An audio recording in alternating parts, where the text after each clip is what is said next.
नमस्ते दोस्तों, कहानी पसंद आए तो चैनल को लाइक सब्सक्राइब ज़रूर करना।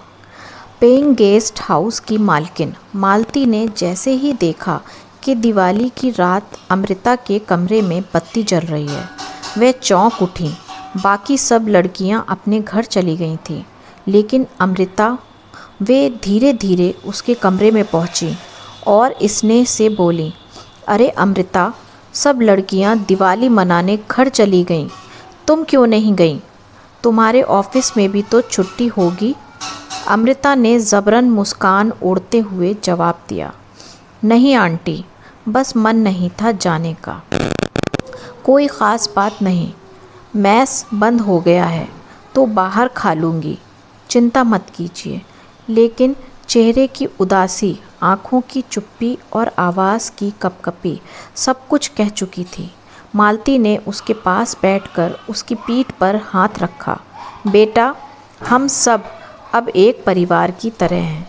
तुम्हारे बिना ये घर खाली खाली लगता है। मैं तो अपने लिए खाना बनाऊंगी ही, तुम्हारे लिए भी बना दूंगी।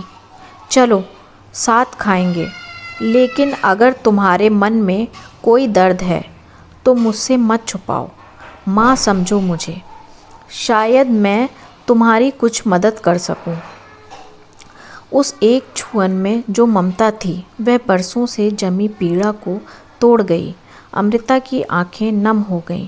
गले में कुछ अटका हुआ सा महसूस कर उसने कहा, मेरी माँ मुझे जन्म देते ही चल बसी थी।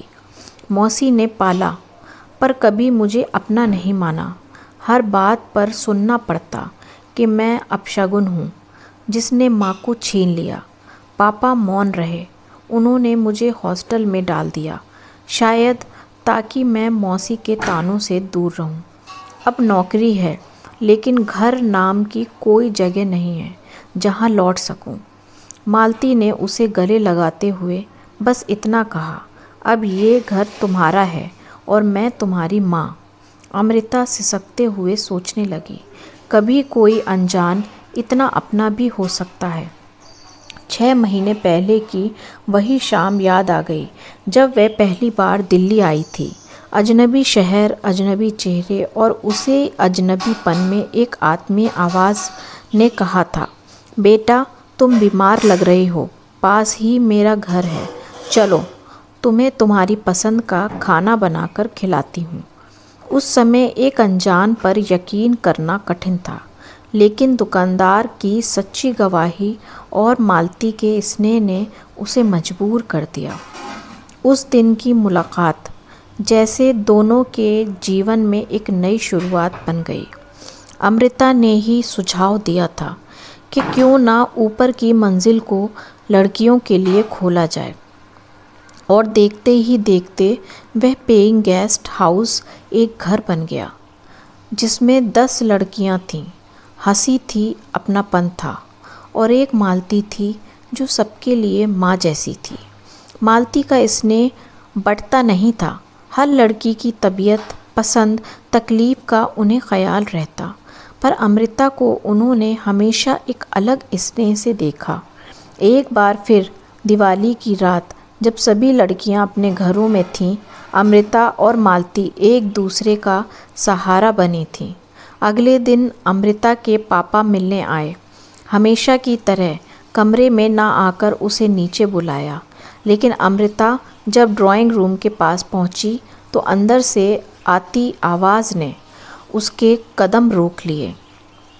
मालती कह रही थी, मेरी माँ भी मुझे जन्म देते ही चल बसी थी। शायद इसी कारण मैं अमृता के दर्द को बेहतर समझती हूँ। वो मेरे जीवन में यूं आई जैसे अधूरी कहानी का दूसरा पन्ना। मैंने अपने बेटे रोहित से बात की है। अगर अमृता और आप चाहें तो मैं उसे अपनी बहू बनाना चाहती हूँ। अमृता की सांसें थम गईं। आज मालती का स्नेह, उनका वो माँ जैसा व्यवहार, सब अर्थ पा गया था। वह चुपचाप अंदर गई तो मालती ने उसका हाथ थाम लिया। उसके चेहरे की हल्की सी मुस्कान और झुकी पलकें देखकर मालती ने सब समझ लिया।